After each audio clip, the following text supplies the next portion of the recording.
Des mots d'amour, un espace protégé pour parler d'amour et de sexualité avec Valérie.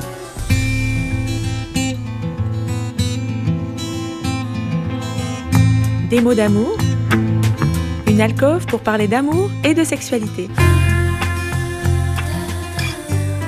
Aujourd'hui, nous parlons de l'éjaculation féminine avec Mylène Leroy.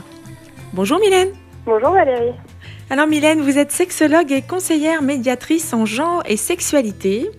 Vous avez créé un site internet www.sexologie-couple.com et vous êtes également la sexologue du magazine Sensuel. Oui, et cela depuis à peu près 2 ans et demi, oui. Donc on vous retrouve régulièrement dans ce magazine. Tous les 2 mois, oui. Donc vous venez d'écrire un article intitulé « L'éjaculation féminine en question ». Donc cet article traite de l'éjaculation féminine, mais aussi de la lubrification féminine. Alors pourquoi, Mylène, avez-vous associé ces 2 thèmes ? Alors, j'ai associé ces 2 thèmes parce que il y a souvent un amalgame en fait chez les femmes, et c'est vrai que par rapport aux questions posées par les lecteurs dans le magazine Sensuel, il y avait souvent chez elles un questionnement par rapport à la lubrification, par rapport à l'éjaculation féminine.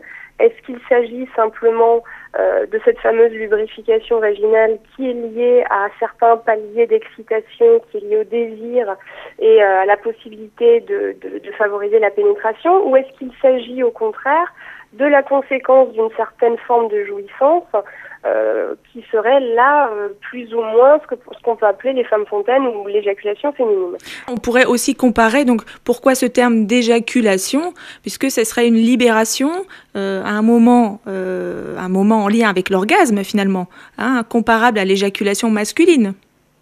Alors les femmes qui vivent ce moment d'éjaculation féminine le transmettent comme tel, c'est-à-dire qu'il y a un moment donné, par rapport à un point d'excitabilité, on parle souvent du point G, qui serait lié à la fameuse éjaculation féminine, décrivent bien ce phénomène de G qui pour certaines est mal vécu parce qu'elle le compare un petit peu à un jet urinaire qui pourrait avoir lieu et qu'ils vivent pas forcément très bien. En tout cas, c'est ce qu'il en ressort des témoignages qu'on peut avoir là-dessus.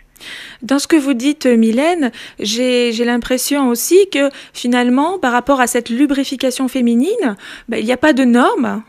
Toutes les femmes sont différentes ?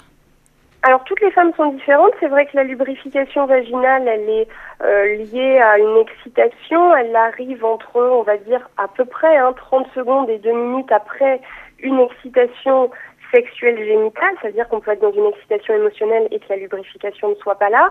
Et c'est vrai qu'en fonction des femmes, en fonction du partenaire, en fonction des caresses qu'on va recevoir, en fonction de l'âge aussi, ça peut être lié, là je dirais de la ménopause, où on peut avoir moins de lubrification due à une baisse hormonale. Évidemment, les femmes vont pas avoir la même lubrification vaginale au début de leur sexualité jusqu'à la fin de leur vie. C'est absolument différent selon les femmes. Alors, est-ce qu'il y a des femmes qui, au contraire, n'ont pas de lubrification vaginale ? Est-ce que ça existe ? Oui, il y a des femmes qui n'ont pas de lubrification vaginale, il y a des femmes qui ont vraiment beaucoup de difficultés, notamment au moment de la pénétration, qui ne peuvent pas être pénétrées aussi dû à ça. Alors on ne va pas aller jusqu'au vaginisme, mais en dehors de ça, c'est vrai qu'en consultation, j'ai quand même pas mal de questionnements à ce sujet-là. Pourquoi est-ce que je ne lubrifie pas ? C'est quelque chose qui peut être douloureux au fur et à mesure des mouvements de va-et-vient de mon partenaire. Comment y remédier ? En général, c'est un manque de connaissance de soi. C'est un manque de connaissance de son propre corps, je dirais des propres ressentis, des propres sensations qu'on peut avoir. On ne sait pas forcément comment être caressé. On ne sait pas forcément caresser soi-même non plus pour le découvrir. Et il suffit entre guillemets, c'est pas si simple que ça, la découverte de son corps, mais je dirais de passer un peu plus de temps en contact avec soi.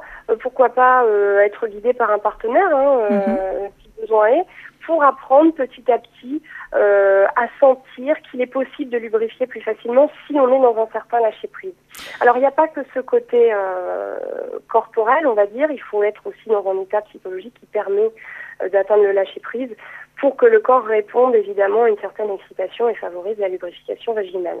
Donc on est bien dans une réponse à l'excitation sexuelle. Quand on lubrifie, ça veut dire aussi que on pourrait tenter d'utiliser des gels quand on n'a pas de lubrification. On pourrait tenter d'utiliser les gels qui permettent d'être pénétrés plus facilement. Est-ce que, d'après ce que vous dites, il serait peut-être pas plus intéressant de travailler sur le lâcher-prise et la connaissance de son corps avant ? Alors, moi, c'est ce que je conseille en général. C'est, on va d'abord travailler sur soi, travailler entre guillemets. On va d'abord essayer de comprendre quel est notre fonctionnement, parce qu'il y a aussi une méconnaissance en termes anatomiques parfois. On a aussi un problème de mentalisation des organes sexuels internes chez la femme. Donc c'est important de travailler sur cette connaissance de soi, c'est important de travailler sur ce lâcher-prise, mais il ne faut pas oublier, comme on le disait tout à l'heure, Valérie, c'est que la lubrification n'est pas forcément aussi intense chez chacune d'entre nous. Oui. Donc parfois, il est quand même important pour faciliter la pénétration, et puis je dirais même pour être dans le plaisir tout au long du rapport, de se dire oui, pourquoi pas utiliser un lubrifiant, pour éviter les arrêts, pour éviter d'être embêté par des dyspareunies, toutes ces petites douleurs qu'on peut ressentir tout au long d'un rapport, et pour que ça se passe dans le plaisir pour l'un comme pour l'autre. D'accord. Merci Mylène d'avoir accepté notre invitation. Je rappelle, Mylène Leroy, que vous êtes sur Facebook, que votre site internet www.sexologie-couple.com est une mine d'informations. Vous pouvez également accéder à des consultations en ligne avec Mylène. Vous retrouverez l'article concernant l'éjaculation féminine dans le magazine Sensuel du mois de février et mars 2012. Alors j'espère vous avoir donné envie de nous retrouver la semaine prochaine. Nous parlerons bien sûr d'amour et de sexualité. N'hésitez pas à laisser vos témoignages via l'adresse mail de l'émission desmotsdamour@canalfm.fr. C'est avec le plus grand plaisir que je vous retrouverai la semaine prochaine. D'ici là, n'oubliez pas de dire des mots d'amour. Des mots d'amour est à votre écoute et vous ouvre ses portes. N'hésitez pas à laisser vos commentaires et surtout vos attentes afin d'alimenter les thèmes de l'émission. Par mail, desmotsdamour@canalfm.fr.